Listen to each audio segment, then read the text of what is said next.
नमस्कार दर्शक बंधु, आज आम यही भिडियो आलोचना करवा सुभद्रा योजना 2025 रे आवेदन प्रक्रिया पुणी आज आरंभ होइछि एवं शेष तारीख कौन रही एवं किछि परिवर्तन मध्य करा जाइछि। तेणु भिडियोटी को शेष पर्यंत देखंतु। चैनल को नवाकर आसते चैनल को सब्सक्राइब रखंतु, पाखर आस्था बेल आइकन ऑल बटन प्रेस करनेबे। एभली नुआ नुआ इनफॉरमेशन आपण मैंने नोटिफिकेशन साहाय्य देखिपारे। दर्शक बंधु, प्राय समस्त यूट्यूब चैनल आपण नोटिफिकेशन देखि सारी जैकि सुभद्रा योजना आज आरंभ होगापी जाऊँगी। एक्चुअली क्यों माने आवेदन करें आसतु ये वीडियो माध्यम पूरा क्लीयरेंस करके आपण मानक बुझापी जाऊँगी। ता पूर्व किसी सुभद्रा योजना तार परिचय नहीं जावा जहाँकि योजना कौन आपन को लाभ मिल विशेष करी।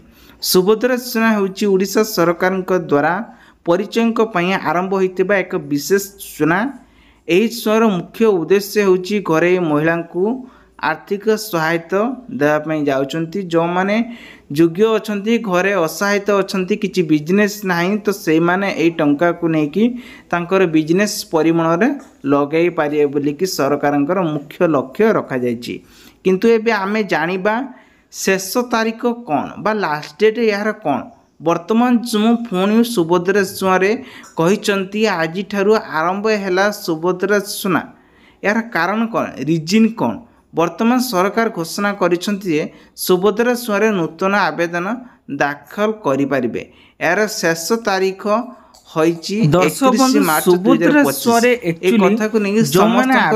चर्चा रही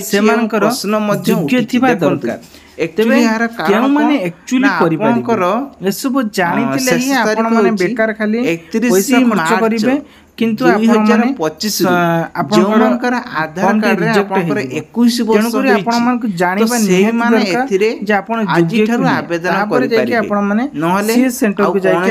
आवेदन करें नहीं। सर्वप्रथम ओडिशा अक्टोबर मास आवेदन करें नहीं। एटा कैलकुलेशन नारी मात्रे आवेदन करें कौन आवेदन करें केवल नारी मान ही आवेदन करेंगे। मिस आवेदन प्रक्रिया ऑफलाइन हो कि ऑनलाइन हो सब किछ ऑनलाइन ले होची। 60 वर्ष हो सबमिट करबा बाबद हाथ रे आपण औषध दिया होची। तबे वर्तमान आपण मेडिकल ट्रीटमेंट मध्ये रहइबो प्रक्रिया बहुत सारा लोक आज मध्ये डायरेक्ट आपण पेंशन मध्ये सुविधा आवेदन करिवो। जदि आपण माने एथि ना ऑफलाइन करले सहज करि ना ऑनलाइन करले सहज हो। किंतु परिवार आय कथा कहबी 2.5 लाख रो नियत हेबे जानबा दरकार। इजीली आपण माने करबे एही जो नेशनल वेरिफिकेशन साइट रे स्टेटस चेक करबे आपण माने एथि जानबा दरकार। गोटिए हेति बें प्रथमे सुभद्रा खोली परिबे .ओडिशा कार्ड को खोली के मध्य सुविधा पाइ जायकी आपण साइट रे जायकी लॉगिन करिवे। जेमे वीडियो बटन चाहि से साइट रे दरकार फुटेज सब चलछि आपण माने देखि। दर्शक बंधु, प्रथमे आपनकर अप्लाई रे आधार कार्ड रो रजिस्ट्रेशन मोबाइल नंबर क्लिक कले लिंक हेतिबा दरकार। आधार कार्ड आधार नंबर को बैंक खाता रे डेबिट सक्रियन करि परिबे जहाकि आईएफएससी डेमो आपण देखौछि खाता थिबा दरकार जोडा कि हम वर्तमान चाली नै। सेविंग अकाउंट को किबा आपनकर सेठी नाम देबे, ठिकाना देबे, जन्म तारीख देबे, बैंक खाता विवरण पूरा थिबा दरकार करिवे। रेशन कार्ड नाही आवश्यक तो सेमान वोटर को मध्य अपलोड करि विद्युत बिल देके सेटा आवेदन करि परिबे जहाकि आपण रेशन कार्ड मिले खूब शीघ्र सुभद्रा योजना न्यू महिला जो माने आवेदन कले सेमान गोटे आईडी मिलिबो। से आईडी थ्रू रे आपण स्टेटस चेक करिवे। आ जदि आपण एलिजिबिलिटी अछन कार्ड अछि ताले आपण मध्ये करि पारि न सेटा किछ आवश्यक सुभद्रा योजना तरफ 5000 टका पाइ। जन्म तारीख प्रमाण जानिबा ऑफलाइन आवेदन करूछन एवं फोटो कले आपण सब बेटर आवश्यक दुईटी ऑप्शन अछि। तबे एहा को आपण माने ऑनलाइन ले करि परिबे आउटलाइन ले भी करि परिबे। दुईटा आपण को सुविधा रहउछि। आपण जो सुविधा हबो सेटा ऑनलाइन करूछंती जदि मसबा केंद्र निकटस्थ अंगनवाड़ी केंद्र करि परिबे न ब्लॉक रे आपण चाहिले ब्लॉक रे मध्ये मसबा केंद्र फोन जनसेवा केंद्र इत्यादि ए सब को जाई के सेई गुडी फॉर्म भरिया पे मसबा केंद्र आपण को डाटा न अपन पड़िबे जे कोठी होउछि। ऑफिस रे वर्तमान समय रे आज करिया आरंभ होइछि जहाकि केंद्र रे दाखल मसबा केंद्र को जाई के आपण माने फॉर्म को भरंतु ताकू भलो भाबरे आपण दाखल करके पड़िबो। जे पर्यंत आपण माने चार्ज हेबा परे आपण माने योग्य ବର୍ତ୍ତମାନ ଆମେ ଆଲୋଚନା କରିବା ଆପଣଙ୍କୁ ସ୍ଥିର କରି ସାରିଲା ପରେ ଡକ୍ୟୁମେଣ୍ଟ ତାପରେ ଆପଣ ମାନଙ୍କୁ ନିହାତି ଜାଣିବା ଦରକାର। ଡକ୍ୟୁମେଣ୍ଟ ଯଦି ନ ଜାଣି ପାରିବେ ତାହେଲେ ଆବେଦନ କେମିତି କରିବେ? ଅନଲାଇନ ରେ ଟ୍ରାଏ କରୁଛନ୍ତି ଆପଣ ଯେଉଁମାନେ ଏଜୁକେଟେଡ ଲୋକ ଅଛନ୍ତି ତ ସେମାନେ ଘରେ ବସି କରୁଛନ୍ତି। ପୁଣି ସେମାନେ କରିବା ପାଇଁ ହେଲେ ସେମାନଙ୍କ subhadra.odisha ନମ୍ବର ଆପଣଙ୍କର gov.in ପୋର୍ଟାଲ କୁ ଯାଇକି ଆଧାର ମାନେ ବ୍ୟାଙ୍କ ଖାତାରେ ଲିଙ୍କ ଥିବା ଦରକାର ଏବଂ ଡେବିଟ୍ ଲିଙ୍କ ଉପରେ କ୍ଲିକ୍ କରିବା ଦରକାର। ସେଠି ଆଧାର କାର୍ଡ ନମ୍ବର ଉଠାଉଥିବେ, ଆଧାର ସଂଶୋଧନ ମୋବାଇଲ ନମ୍ବର କୁ ୱିଡ୍ରଲ୍ ସେପଟେ ହେଉଥିବ, ଟ୍ରାନ୍ଜାକ୍ସନ ମଧ୍ୟ କରୁଥିବେ, ପୁରା ବ୍ୟାଙ୍କ କରିବେ।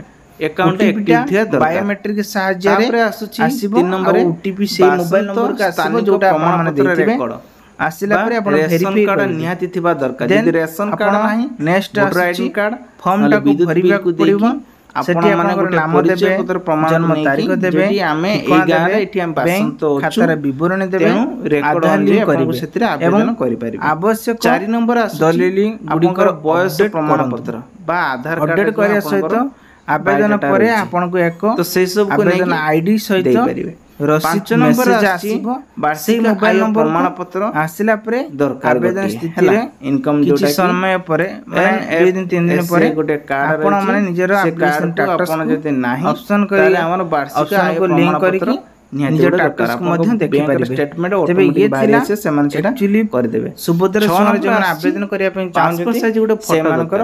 इमिडिएटली आपण जति नाही ताले सेटा निहाती करिक रखिथिबे। भविष्यत रे आपनकर वीडियो बले वीडियो लाइक करिबा, आपन संगत माने शेयर हम जानिबा। सब कथा तो जानिले किंतु एक्चुअली एथिरे योग्य केउ माने प्रति महिला माने अछंती से सब आवेदन कर दिनते पैसा लोभर, किंतु आवेदन कले एथिरे कोन कोन आउरी लाभ मिलिबो एवं केउ माने एक्चुअली परिवार आय होउथबो तो से माने आवेदन करिवे जानिबा। एबे देखंतु सुभद्रा सुरे आवेदन करने को हेले आपण गोटे ओडिशार गोटे स्थानीय नागरिक होइतिबा दरकार। महिला मात्रे आवेदन करि परिबे, आ कोनोसी एतरे पुरुष आवेदन करि परिबे नहीं। जो मनकर 21 वर्षर ऊपर को अछि तो से माने एतरे आवेदन करि परिबे, किंतु परिवार आय निहाती 2.5 लाख रु कम हेबा दरकार। अधिक हेले सेटा आपण रिजेक्ट रे हे जिवो, नहले आपण को एटा प्रॉब्लम रे आपण फसी पारंती। तापरे एनएफएसए बा एसएफएसएस कार्ड थिले अधिक सहज रे योग्य हेबो। सरकारी कर्मचारी नुहे माने सरकारी कर्मचारी न होइतिबा दरकार, ताहले आपण माने एथिरे लाभ पाई पारबे। एक्चुअली सुभद्रा सुरे केते बेनिफिट आपण को मिलिबो। योग्य महिला को सरकार पक्षरु 50,000 टका सहाय्य करिवे, से पण किस्ती किस्ती मिलुची। यहाकू 3टी पर्यायर आपण खाता को आसुची हैला, इंस्टॉलमेंट करके से पठाउचंती। जदि आपण अकाउंट डेबिट माध्यम रे सीधा सक खाता को आसुची, ये निहाती जानिबा दरकार। भाई जानि न तो आपण निहाती जानि देबा दरकार। वर्तमान आमे जानिबा स्टेटस चेक करबा ता प्रणाली कोन रहिछि। सुभद्रा पोर्टल जाई कि आपण माने एप्लीकेशन ले एबे स्टेटस को बटन ऊपर क्लिक करंतु। आधार किबा आवेदन आईडी रे स्टेटस चेक करंतु। हेल्पलाइन नंबर उपरे आपण माने जाई कि मध्य एटी एई सब नंबर रे बा मोसबा केंद्र रे आपण माने जोगाजोग दे करि परिबे। बहुत इजीली भाई काम जदि चेक करिया पय चाहउछन एई बळी फुटेज रे आपण माने करिया पय पड़ियो। तेबे बंधु माने सुभद्रा योजना हेउची ओडिशा महिला सरकार पय एक सोनार योजना। अतिक्रम हेबा पूर्व जो मानकर 31 मार्च माध्यम रे आपनकर 21 वर्ष होउची से माने आवेदन करि पारे। वीडियोटी भलो लागिले लाइक शेयर और कमेंट करंतु। एहिपरि अधिक सरकार योजना अपडेट पाई चैनल को नवाकाश चैनल सब्सक्राइब कर रखंतु। धन्यवाद। जय जय।